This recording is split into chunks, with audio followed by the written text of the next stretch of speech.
Front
door.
Hey, Guillermo. So we're good to go?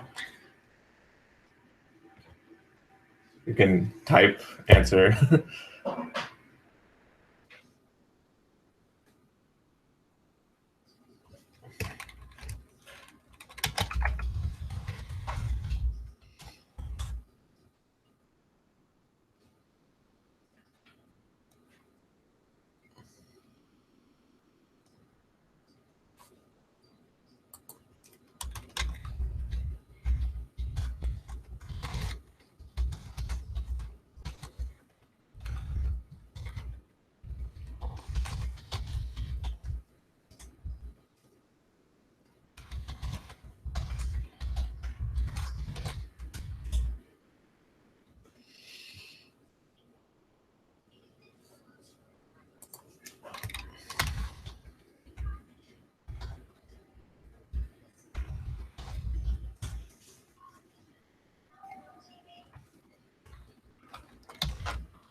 All right. Hey, everybody. My name's Anthony. Sorry about the weird start. I'm going to kind of start from the basics because I don't know what 2D software people have been using, but if you have been using Adobe, it runs a little bit differently. So there's a couple of things I want to go through on starting up a file.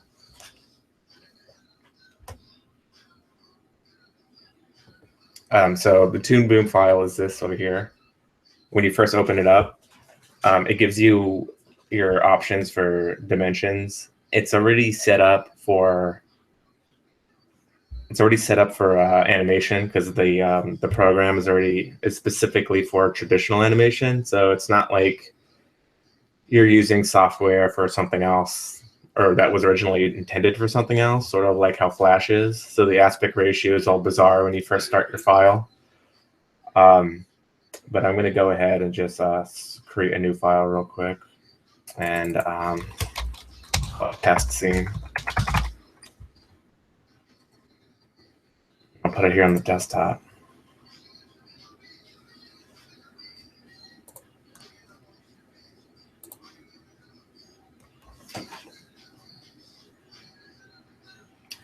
So I'm going to go ahead and save test scene and then close out.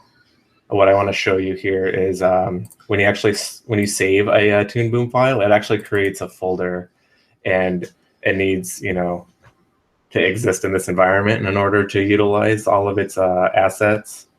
So just giving you the heads up that if you create a ToonBoom file within a folder, it creates a folder, and then your file will be in that folder, which would look like this.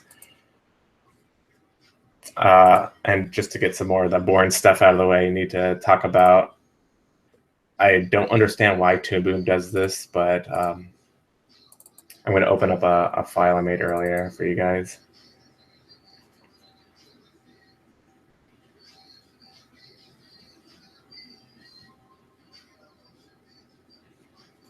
Sometimes this happens because ToonBoom takes a while to open. You can actually open it twice, and this can confuse some people. So what you end up with is, one sec.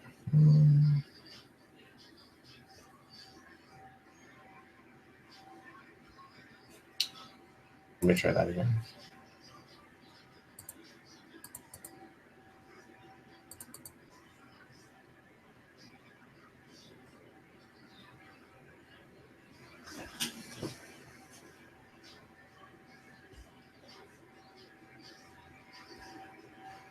Oh, it's only opening one. But sometimes if you click on it twice while it's trying to load, because it takes a long time, you'll actually have two of the same file open. And the problem with that is that if you go back to the file that wasn't that you're not as farly advanced in and save that one, it'll overwrite it. So you can like step backwards on accident and erase a bunch of stuff. So if you do that, just giving you the heads up that you can open two ToonBoom files. It's not doing it right now, but kind of does it when you don't want it to. So the first thing I want to go over is the tools in ToonBoom. So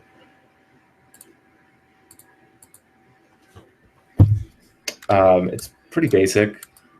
You have a paintbrush, you have a pencil, you have a text tool, eraser, and then a paint fill, line tool, which I basically never use. And then there's like morphing tools that I'm going to pretty much show like traditional animation. So I generally don't use morphing.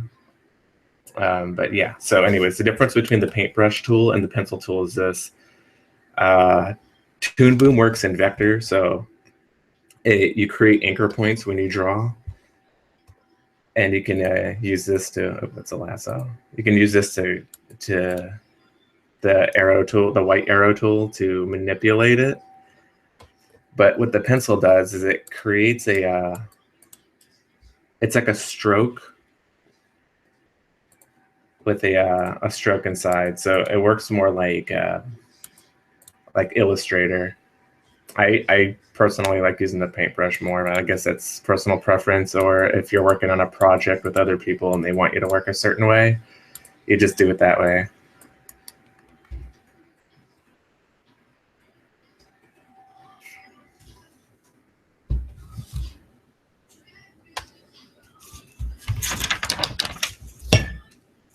All right, so the next thing I wanted to go over was X sheets. Guillermo told me that you guys had some background with animation already, but I wanted to explain the X sheet because ToonBoom has a really cool X sheet that they use, digital X sheet. But first I wanted to explain how it works. So I made this little illustration here about layers. So if any of you worked in Flash or After Effects, you'd probably be more familiar with the layers. But what happens is that when you're doing animation, sometimes you have to, it's easy to do like a hair cycle or effects on different layers. So you're not like erasing lines or drawing over other lines. So what we do is you create a layer for every layer of animation, and then the bottom layer for the down here, which would be for the backgrounds or multiple backgrounds. And then the corresponding, and I'm going to turn the layers on down here on the bottom left. So they show up over here in the upper right. And then over here on the right, this is where your X sheet is. So the X sheet, I'm going to turn them back off again because I have drawings there. This is what a traditional X sheet would look like. And these columns would ultimately represent a layer. So 3, 2, and 1 are the layers in order. The top layer is would be over here on the far right, or I'm sorry, you can order them in any way you want. I just did this to illustrate where they would go, but I usually shuffle them around, whatever your workflow looks like. But I want to show how this corresponds in the actual digital one. So I'm going to turn off that layer, which will disappear from the X sheet. And so what I have here is a piece of animation. These are my frames. So I have like 44 frames shot on 2s. And it's just a simple ball bounce. What I did here is with this layer, which I labeled ball, I put it on one layer, and then this background, which I can highlight right here, is I just labeled background. So if you look over here on the corresponding X sheet, you got the background layer and then the ball layer. This is useful, especially if you're into traditional animation and you're kind of coming over. It helps you understand where you're at in your animation. You can also let's see.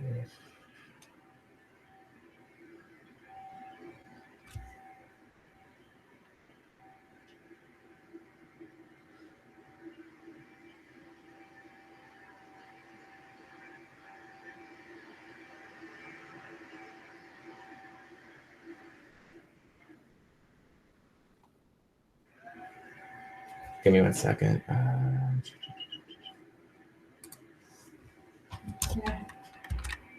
You can add a tempo. I think I already have it set. So if I draw, okay. It's marking my tempo already. I think I accidentally set it up, but it essentially shows you like the beats in which, your animation is going to be shown. So if you want it to be like every 8th frame, you just mark that down. And then for the reason why these numbers are all over the place is because I copied the ball and pasted it. So it should be in sequential order. But let's say on frame 5, you have a talking character and he's making a fuss sound. You can type in, that particular phenome. And so when have already plotted out the sound, you can just look up here and be like, oh, 5 is where I draw this shape. And you don't have to keep scrubbing back and forth in order to match the sounds to your lip sync. And if you guys want to see that later, I can open up a shot that I've already animated some dialogue with. Trying to think what else to go.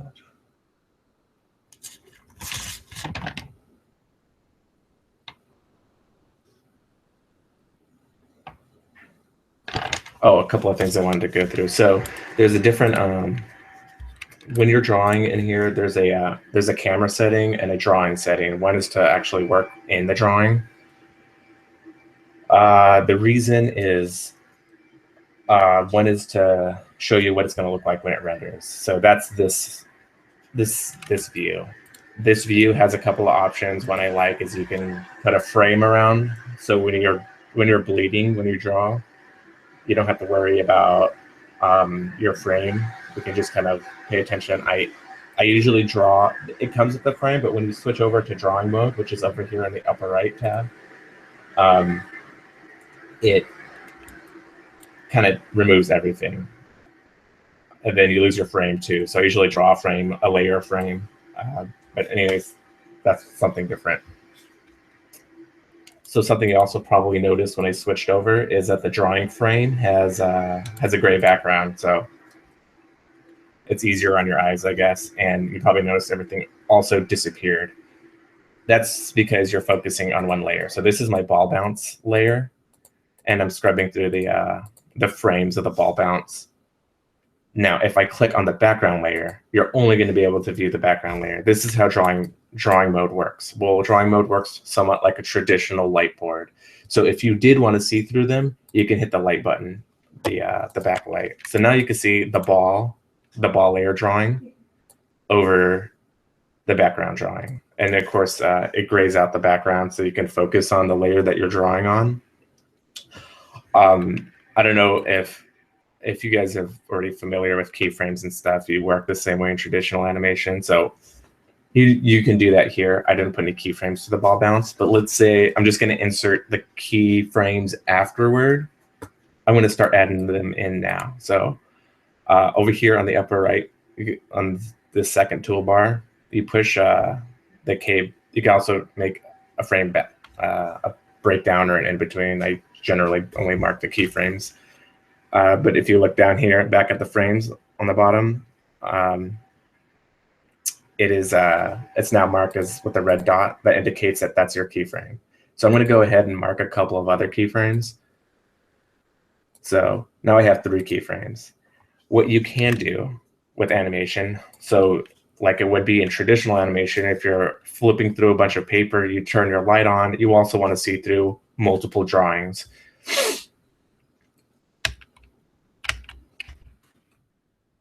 So what you do is, if you want to see forward and back, you have this, in Adobe, they call it an onion skin mode.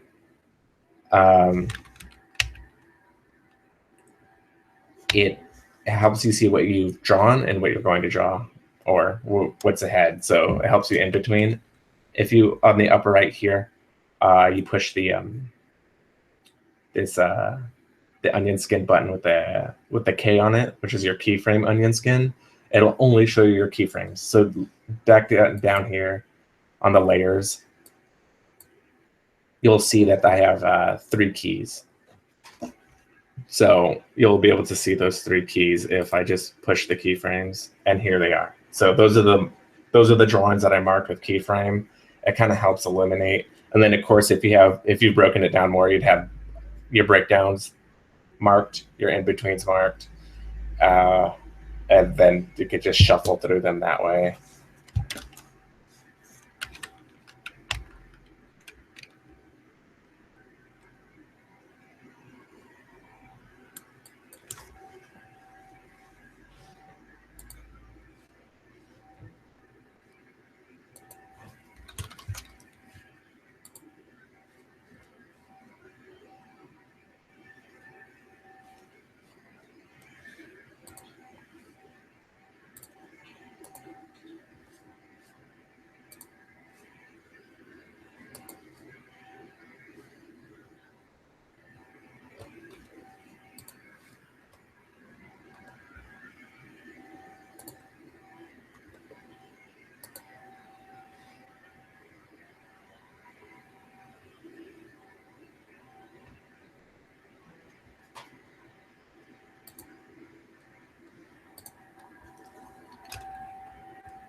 Okay, So Guillermo's asking me if marking a keyframe is different from making a keyframe, and the answer is no.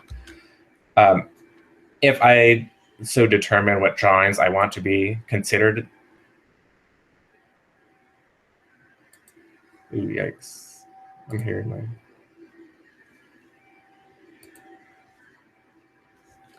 my... So what you do if you're drawing a keyframe and you want to make sure that you, so let's say here, I'm going to add another layer on. Drawing.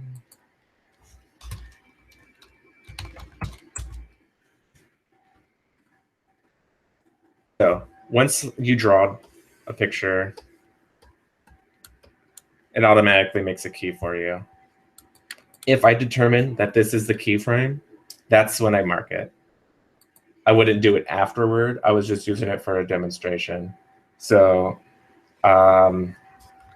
let's say I have the other drawing, which would be, let me put the onion skin on so I can see this guy.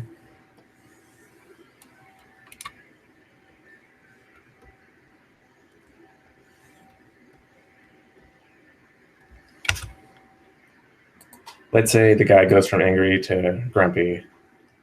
The in-between for this, I can choose not to mark it. So I mark both of these as keyframe. I can delete the keys in between and then proceed on to drawing the next drawing that's in between those. So whatever that would look like. I'm being very loose with this, but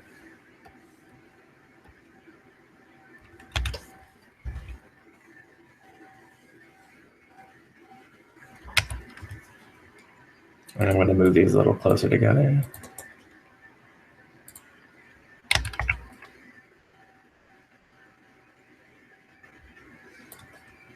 So I'm going to go ahead and delete these guys. That's another thing I also want to talk about, actually, before I delete these.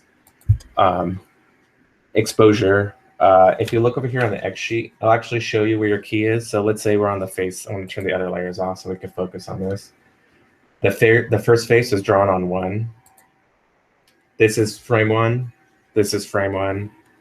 There's a line drawn to show you the exposure of that one drawing. So you see how this is extended out? That means it's being exposed for 3 frames. So let's skip to drawing 2. See how this is exposed for 3 frames? Let's say I wanted to extend the exposure.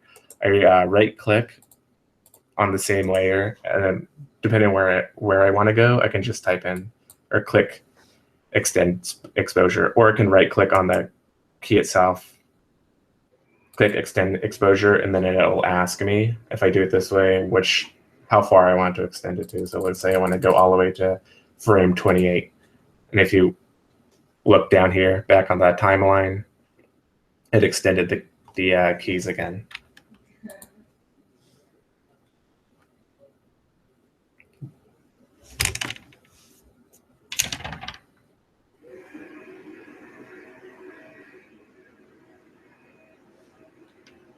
Okay, so another thing I want to talk to you about is back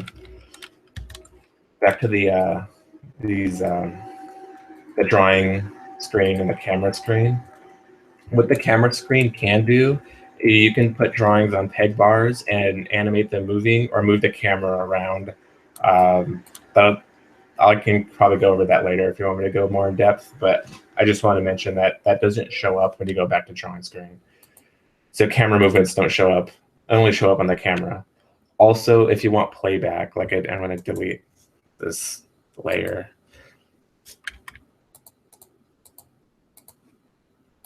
So if you want playback again, you're not going to be able to see this on the drawing screen. These options only work with the camera screen. Unfortunately, the options don't disappear, so it could be frustrating. Maybe you forgot and you're clicking play and you're like, why isn't it playing? Well, that's because you're on the wrong screen. So just remember that. It can be starting off, you're like, oh my God, this is really annoying. Another thing too is within each layer, there's multiple layers. So this gets, I don't know why they did it this way. I think at first it's confusing, but it kind of makes sense. So within this layer, to avoid adding more layers here on the timeline, they've done this thing. And if you look over here on the far right of the canvas, there are these options for, you know, a color layer, an overlay layer. I'm not sure what the Alice. This is the default layer. Like maybe it just stands for layer. But my point is that if you draw on these and I change layer, I can't edit. So I have the select tool out and I try to highlight it. I can't do anything with it. So if I go over here, select it, I can, because I switched back to the layer that I originally drew it on. The reason for this is so you can clean up. You can add shadows, and you don't have to add a bunch of layers down here. So let's say I want to color this guy. I do the cleanup here on this layer, and then, you know, I draw over it, and then I can paint it. I wouldn't do that. I would actually just paint on the original layer. I would probably just do that for like a shadow or something like that. And also you can toggle the visibility switch if you have multiple layers, because I think in camera or drawing mode you can't see the other layers. So if I switch over to overlay and I draw a squiggle, go back to my default layer, then that disappears. If I toggle the eye switch on, it comes back on. So that's how that works. Yeah, back again, the drawing layer and the camera layer work differently. So just remember which layer you're on.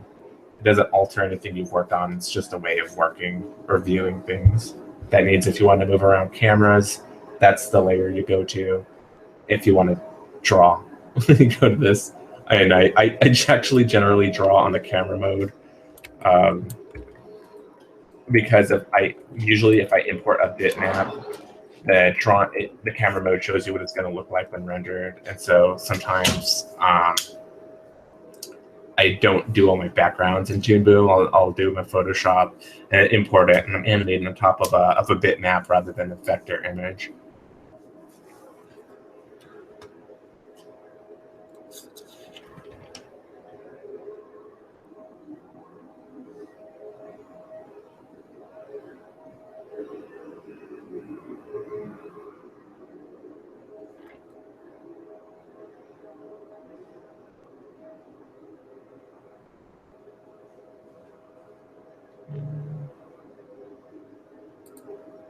That's kind of the basics. I don't know if you guys wanted to go any deeper. I don't mind answering questions or covering something that I may have went too fast over.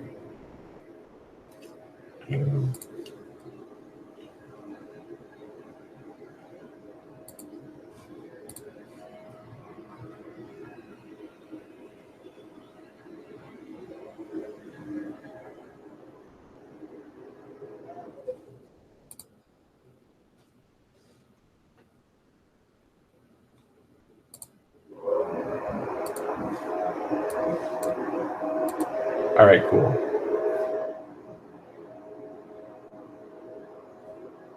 All right, gotcha.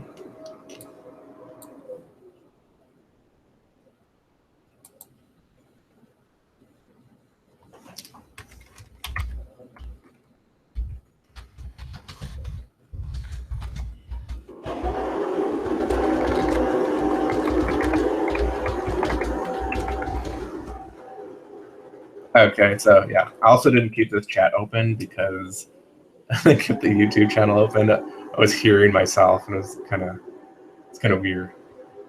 I was hearing myself like 10 seconds later too.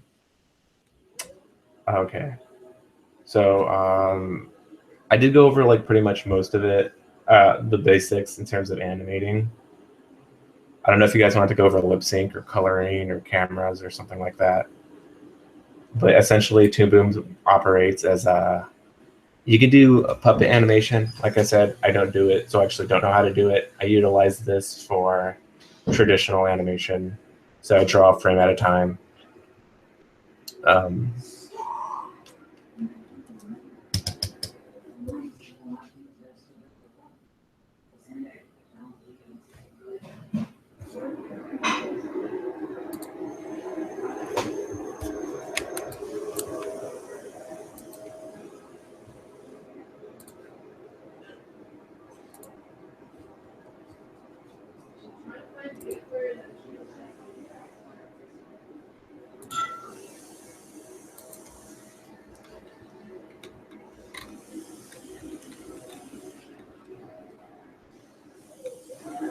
Yeah. So Guillermo's asking to show some of the work. I guess I'll just go over lip sync since he is since I can do both at the same time. Yeah.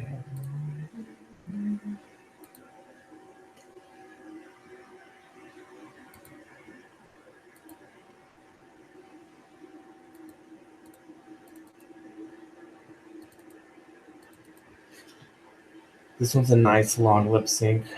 I don't know if you'll be able to hear what's on my Guillermo, can you guys hear what's on my screen?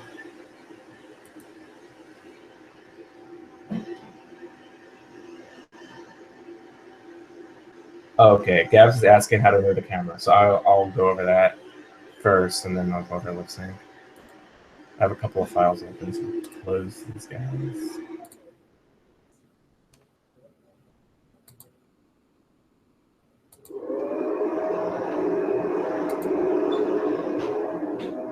Oh, hey, I had two files open. Look at that.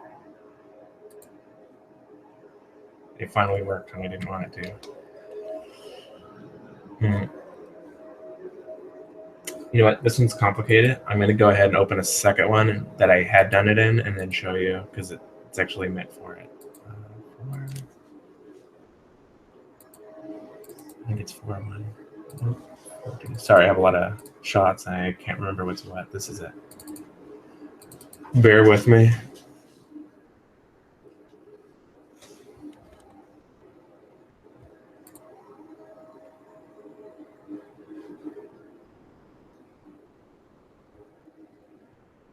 Okay, so Gabs is asking how do you move the camera around. I'm going to go ahead and turn off all the layers on this shot so it just turns back into a blank canvas for a second. I can explain something.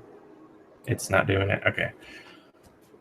This here, I'm in camera mode again. You got your frame and let's see. This is what you're going to see when you render out. And that's why over here on the bottom left, you got your frame in button. What happens is you might have some cool stuff that you want to move. So you're animating, you know,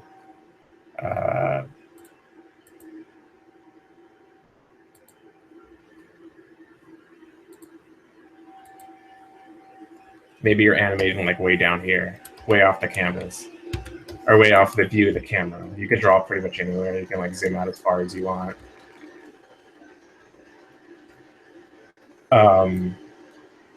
When you want to start adding movement,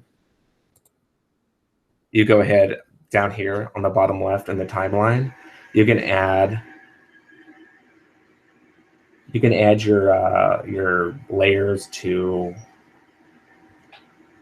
a peg bar, and that peg bar then you move your peg bar around. So what I have here is this is what I did. I created a camera, which is a layer, and then I moved the camera around on the peg bar. So let's see that camera layer. I'll move that up.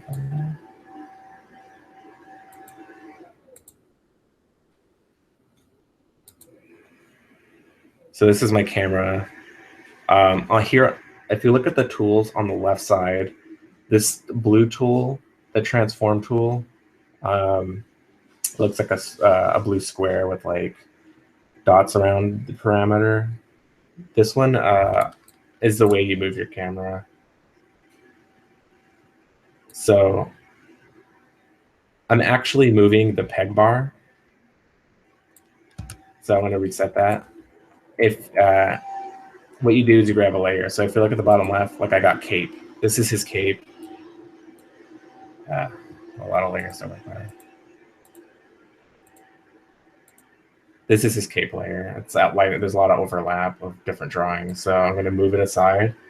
And if you see this, if I wanted this to be specifically on its own peg, I would go to the plus sign down here.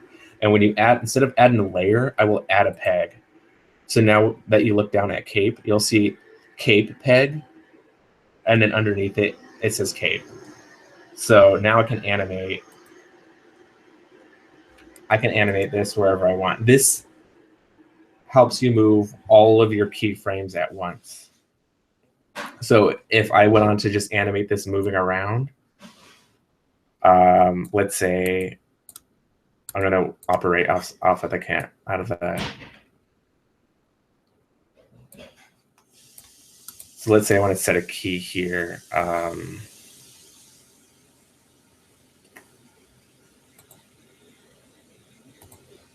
I'll start here, and then I'll move him here.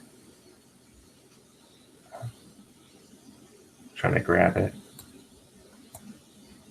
So if you look down here on the bottom of on the timeline, the cape layer, you'll see that I set these 2 keyframes, and I forgot to mention this. Let me backtrack real quick.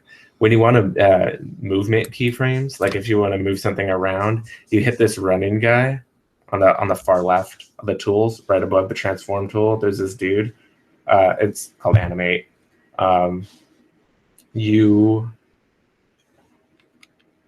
Whenever you move on a layer, that's where it's gonna. So this is your default point. If I wanted to animate this layer of keyframes down here, it'll automatically tween it for me. So the whole animation is actually moving. And I'm going to go back and put that key back. So essentially what you have is a camera that's animated. How do you create a camera? You go in here just the way you created the peg, and then you click on camera. Now I'm going to play it so you can see what it actually looks like. All right, I'll go in close. There's a lot of layers, so it's sort of chugging. All right, and I'm going to go ahead and put the frame on, take that background drawing, bitmaps out of the back. Yep, another one here. I imported a lot of drawings there. Okay. So this shot will show the back of our protagonist's head, and then you get a glimpse of this guy as the camera pans up.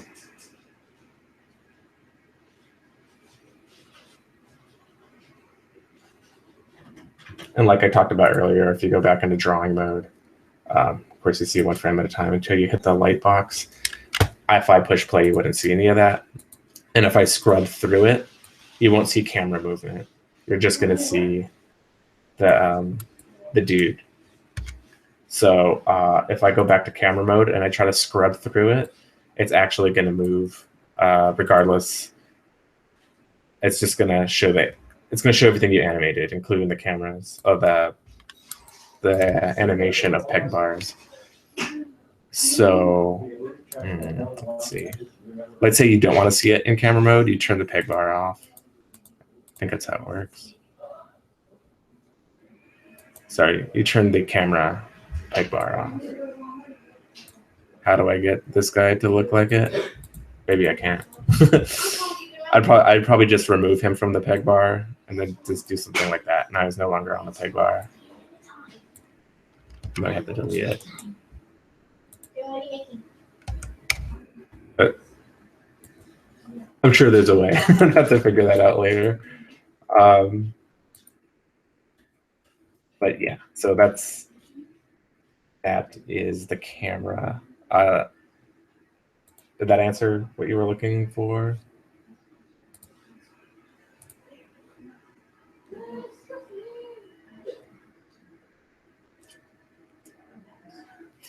Okay, so I was going to talk about lip sync. Let me exit out together.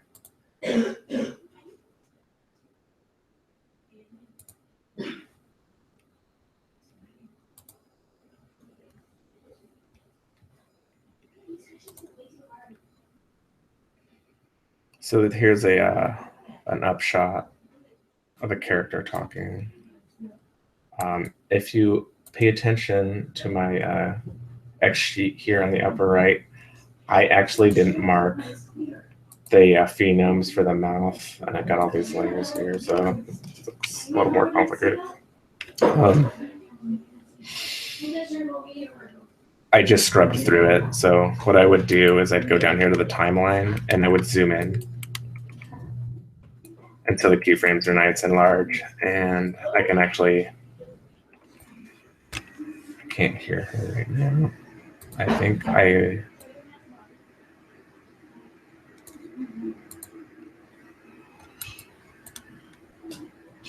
must have turned the sound off somehow. Here, let me play it, see if it plays.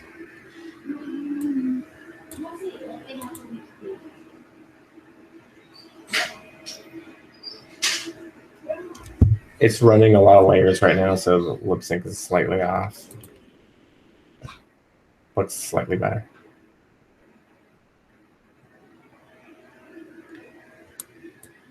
So, yeah, what I would do here, actually, like you saw earlier, I'd isolate the head. Even though I animated the body together, I wanted to be able to like only worry about the lip sync.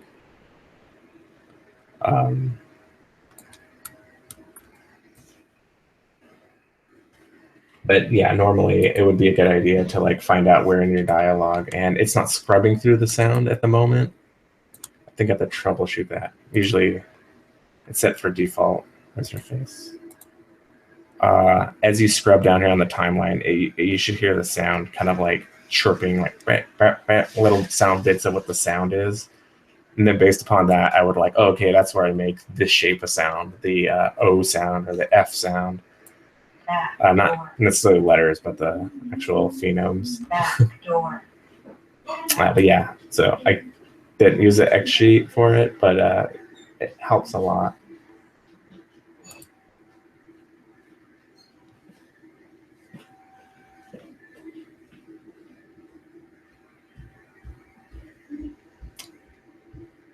Our maiden is asking if when I work in a long scene, do I only work in one ToonBoom archive? It depends on what you mean by scene.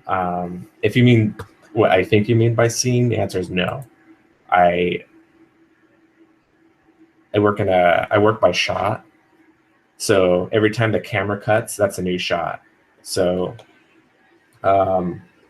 let's say this shot, like right after this moment, she looks up and she's like, huh? It immediately cuts to the other character. When I see that, once that happens, I go to the next ToonBoom file. So I have them listed. These are the files in this scene. This is a scene. There are actually 3 scenes. So it's 2, 3, 4. Well, there's 5. I don't know if that counts. It's just like an image. But no, the answer is no. I would just jump up into the next shot.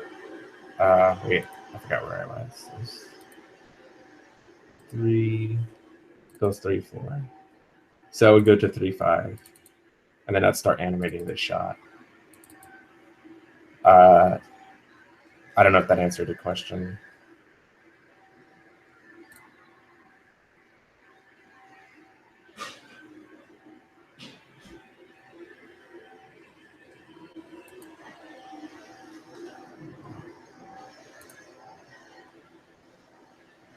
So, here's a good, I was talking about cameras looking different than they do in the drawing. I think this one has, I moved things around too. So when I go to drawings, the light button. This is cool because when we did the backgrounds, we actually put a frame around it anyway. So when I animated in drawing mode, I already had a frame. That's just the way we worked, but it's really weird because when you put a bitmap in, it doesn't actually line up. See how he's not sitting on the bed? When I go back to camera mode, he's on the bed. So this is sometimes the objects that the characters are interacting with. If I want to work in drawing mode, I'll trace this and then kind of, let's say I'll create a new layer here. I'll call it bed. I will make the first frame. Oh, it doesn't start till here. I don't know if I did that. So let's say this is the bed. So he's going to animate. I'm going to animate on top of this line. I'll probably put something indicating that it's a bed so I don't forget which lines are which. And then I will extend the exposure on the timeline to the end so you could see it throughout. So when I go to drawing, I don't see how like these are mismatched now with the Victor with the bitmap. I'll just turn off the bitmap and then work with the vector trace that I used so I can remember he's sitting on a bed. So yeah, Since I opened the file, I thought I'd use that as an example. Yeah, no problem. Any other questions? And everything else is like color is kind of just drop paint into a into lines. But I can go over it if somebody wants. I prefer not to go over effects today, only because it'll probably take a long time. And I'm currently working with Harmony Advanced, so I would prefer to use the Pro. They have a really intuitive system in which you just drag effects on top, and it's really simple. I'm going to upgrade before I render. I just don't want to pay the premium monthly price while I'm not using the rendering options.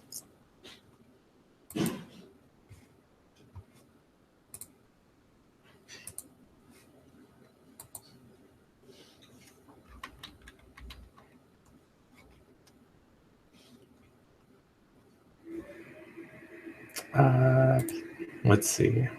Wonder what else I can go through. Here's a cool example of using keyframes. So I can go to camera and use it. Oh, actually, yeah. Another thing about camera mode, it doesn't do. I don't think it does the key. You can't look at onion skin on your keyframes. Let's see this.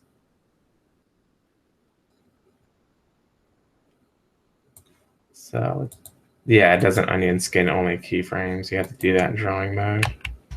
Yeah, you can see all the drawings that are there, back to back. But yeah, if I do the keyframes, that's still complicated looking. You like toggle it on and off. I guess at that point it becomes more convoluted. My ball of laundry I had to animate. It's not fun.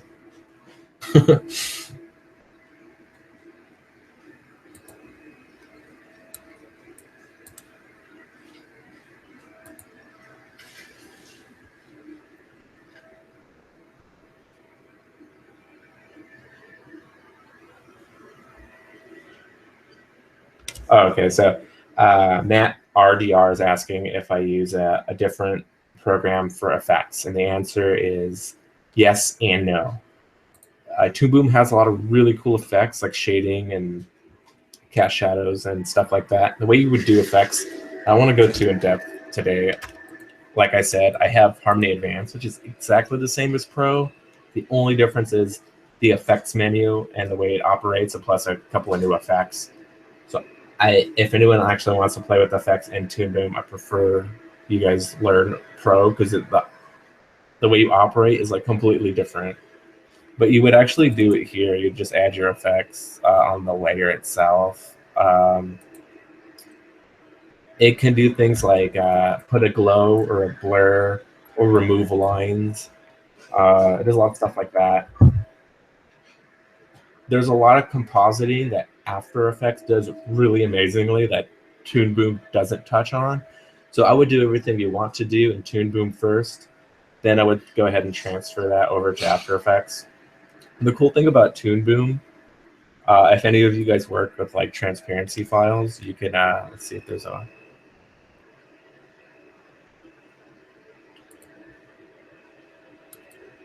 let's say I'm going to save this to the desktop. It's just an image. So we're on frame 51.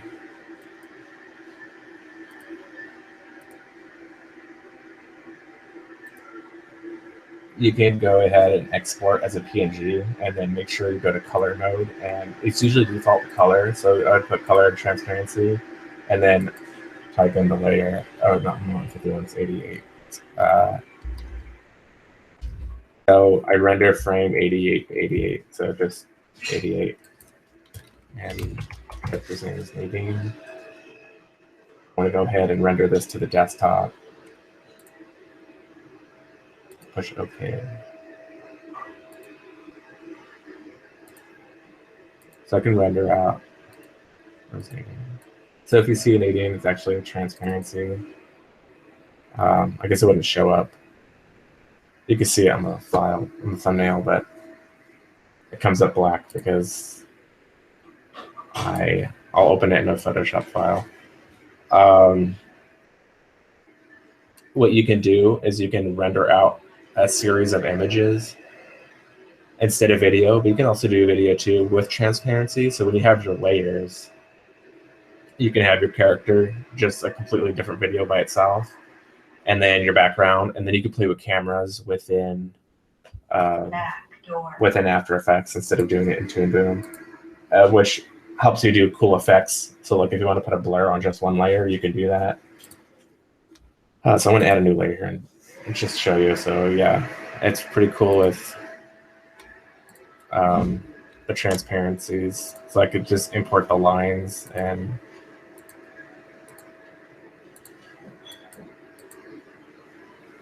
I could draw over the back having a transparency. I could just render out everything that way. But yeah, I usually export my animation videos.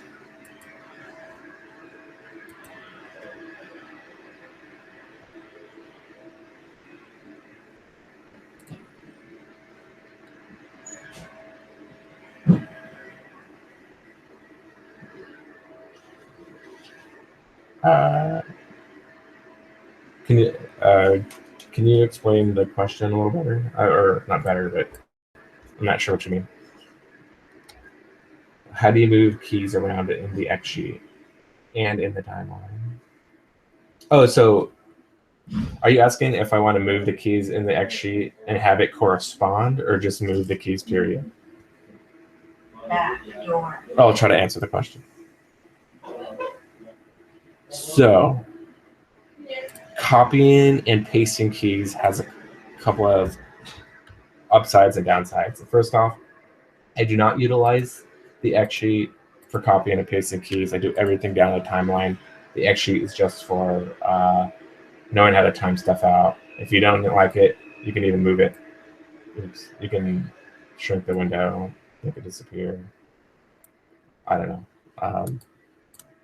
I think it's helpful, but it kind of like, maybe it's for the old dinosaurs. I don't know. I like using it. I'm an old dinosaur. So copying and pasting keys. I don't actually copy and paste keys. I copy and paste the drawings. So look here on the bottom left, I have the hair drawing. I didn't draw it on the first two frames because she's opening a door and you can't see her. So I'm going to put the details where it actually counts. So I'm not drawing unnecessary drawings. But let's say I want to add keys here on the first frame of her hair. What I would do, and I'm on her hair layer, so I only can select her hair. I can't select the rest of the body. I would select her hair, and then I would copy just the hair, and then I'd come over here, and then I'd paste the hair into the frame. And once you paste, it'll immediately make a keyframe. So if you look down on the timeline, you have a hair keyframe. So now there's a hair drawing. One thing to avoid is to don't paste a second time. If I'm going to paste this into the next frame, like right here, I push the same paste button. It creates a copy. So if I go back to the first layer and then I like start erasing and I go back to the next drawing, this one didn't duplicate it. Okay. ToonBoom's acting funny today. So let's say I'm going to go ahead and delete that. Copy her hair again. So copy, paste, paste.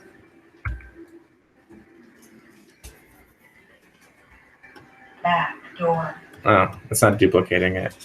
I wonder if they did an update or something. Okay, never mind. Don't listen to me.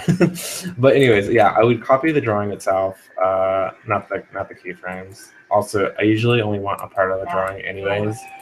But yeah, I just do it down here. I think it's pretty useful. So if you're doing a head turn or something, you don't have to draw so many times.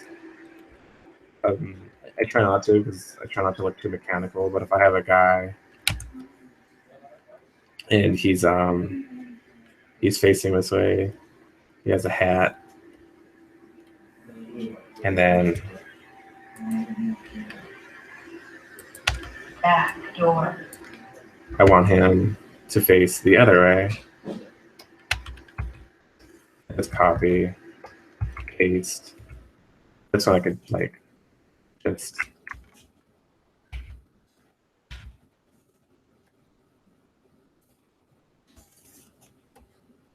drag and drop, and then go ahead and onion skin on and draw the in between, whatever that would look like.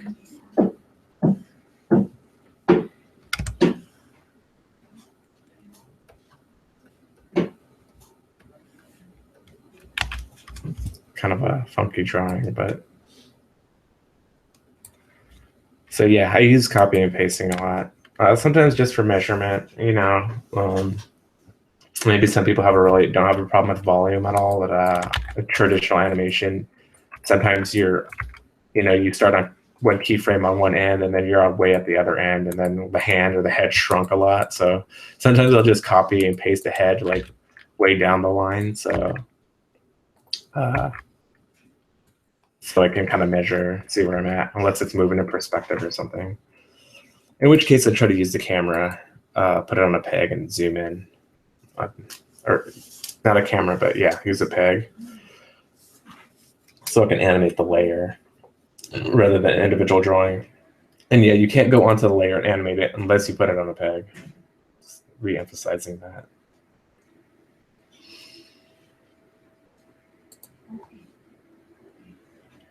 What?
See if I can do this.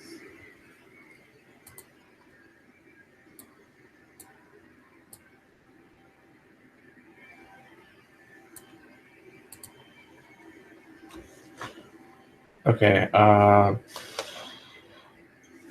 What was the question you asked?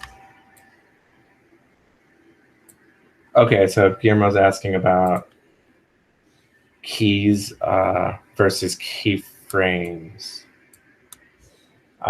I actually thought it was the same in CG, but I guess they made a mistake, or I'm misinterpreting something. So I'm going to explain what a keyframe is.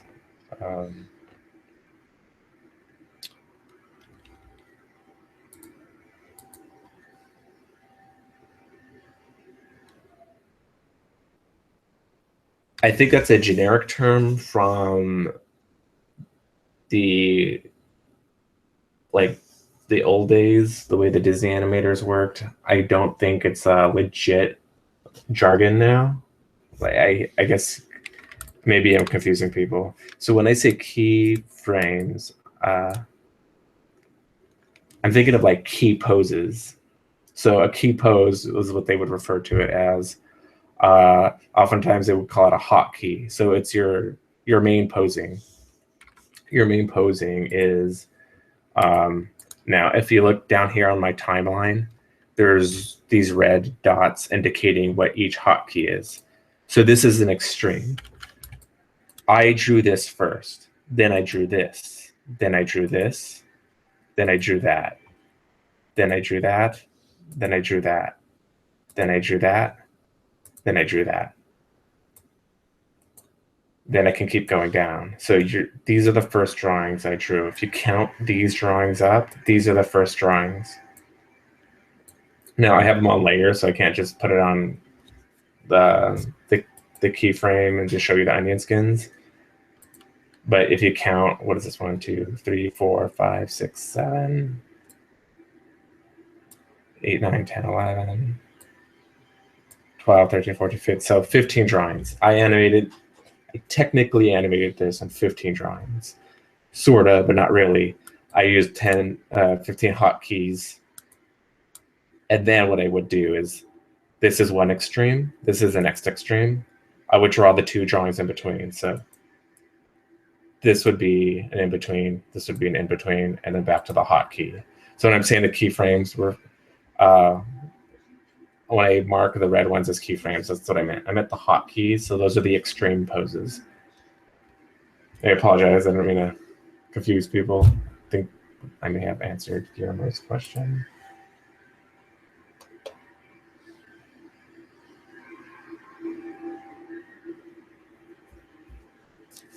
Our maiden is asking, I'm not quite sure if I understand your question. The colors you work, the shapes and lines in different layer. Yeah, no problem, Guillermo. Are you asking if the colors and shapes are animated in a different color? In a different layer, sorry.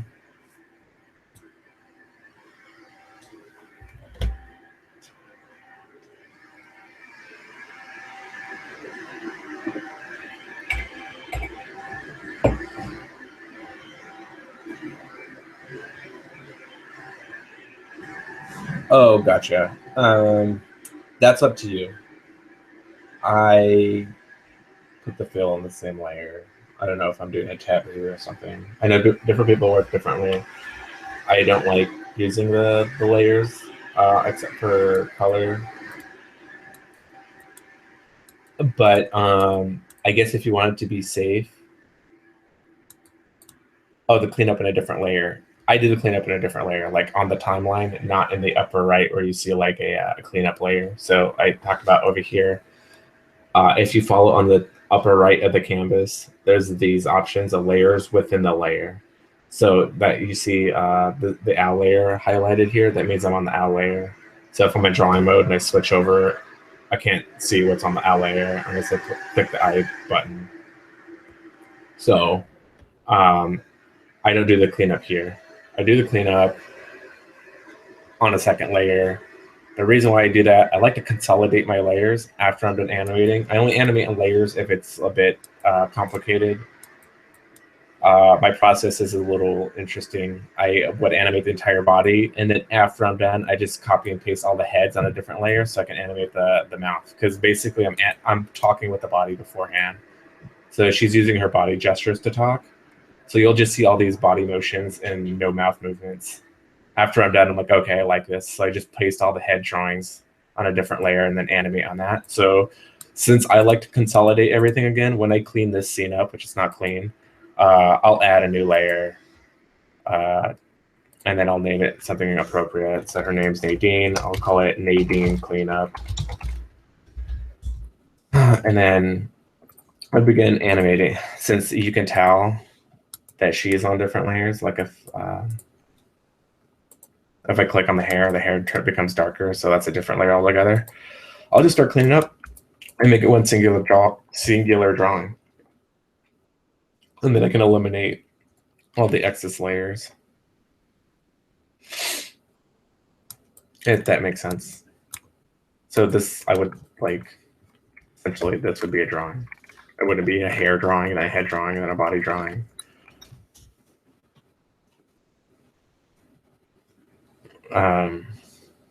What else?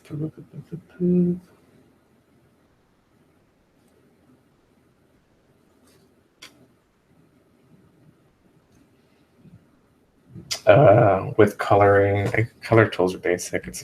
It's basically Photoshop. You can click your paint bucket. You can have a closed line tool, which is really nice. I know like a lot of traditional animators like to import their drawings and vectorize them.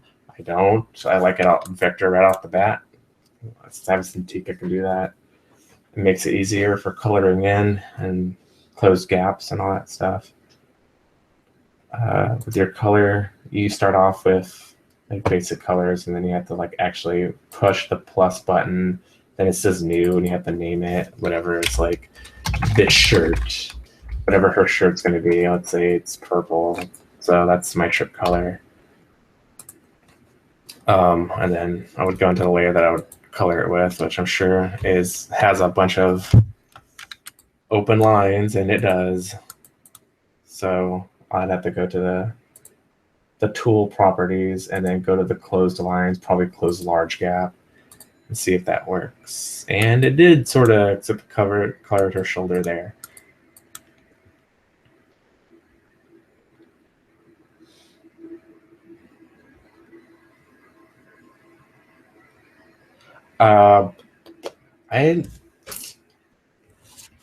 Oops. Yeah, Guillermo's asking if there's anything I'd like to add. I don't know whoever's how far in their animation, but I would like to make it clear that I don't animate on in layers. Yeah, I'm sure Guillermo's taught some of you CG animation. It would be very similar, which its entire character. This would be the pose. Like that would be one drawing. I wouldn't animate her arms and her head differently. I just do that for touching up because the software lets me, and it's awesome. And if any of you have ever done this traditionally, it's a pain in the butt, and you'd love this program. You know how awesome it is. Let's see. I think I may have turned sound off. Oh, there we go. So I must have turned S off earlier but I was telling you, I scrub. I don't know if you guys can hear this, but I can slowly scrub and hear the sounds little by little, and that's why I don't use the actually like traditional animators would. You can do whatever you want, but I know that people in the business do it this way because that's how Flash has it. And if you go to Titmouse, for instance, they only have Flash, and you'd have to scrub in order to tell what sounds you're making in order to draw the shapes. Other than that, I can't really think of anything else. If anyone has any last questions, now's the time to ask.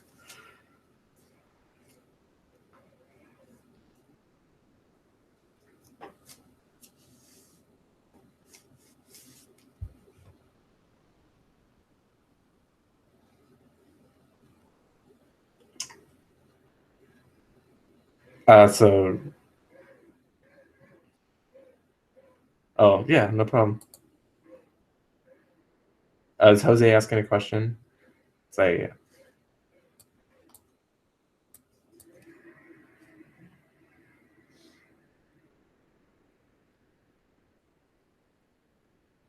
How do I work the color palette?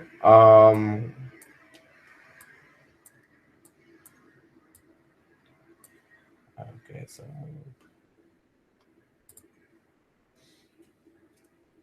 I have the color palettes already set up in a different file because in pre-production we've come up with all our characters and stuff. So if I look through my files and I find her this character, I would go to character designs and I put her in this folder. I would pop this open, and these are the colors that I would ultimately put in the paint bucket tool preset. So every tool has a tool preset. This window in the far bottom right has your different tabs. It has tool properties. In the tool properties, you can change, the properties of your tool. So I have the brush open right now, so I can change that. But once I click over to the paint bucket, which is on the toolbar on the far left, it opens up the presets. It wouldn't be under properties. It'd be under color. So I would just add all of its characters' colors, and I just add them here. And I would just label each one of them. It would save for each individual file. So when I see how I added a purple t-shirt color, when I save this, or if I save this, which I'm not, the purple t-shirt color will stay there. And when I open a new file, it's completely back to zero again. Can I add a palette in? I'm sure there's an option for that. I haven't imported. Actually, I think I have. It's been a while. So I know that option is there. I can't remember it off the top of my head. I have to play with it a little bit, but it's really simple. You save it in a different file, and then you just go to ToonBoom. You go into your options and import the palette, and then you'll have, let's say, if it's a character, if it's the Nadine character, it would be the Nadine palette, whatever I labeled it, and it would have her clothes and all that stuff.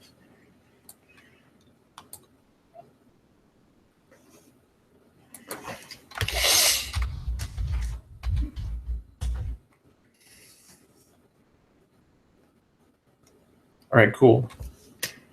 Are we go?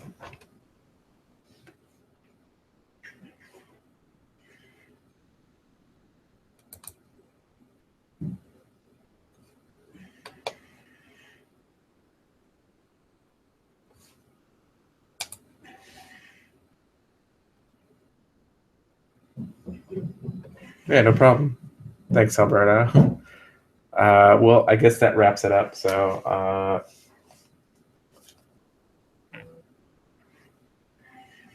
oh, thanks. I'm gonna sign out. But thanks, guys, for showing up. It's been fun.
That's a question.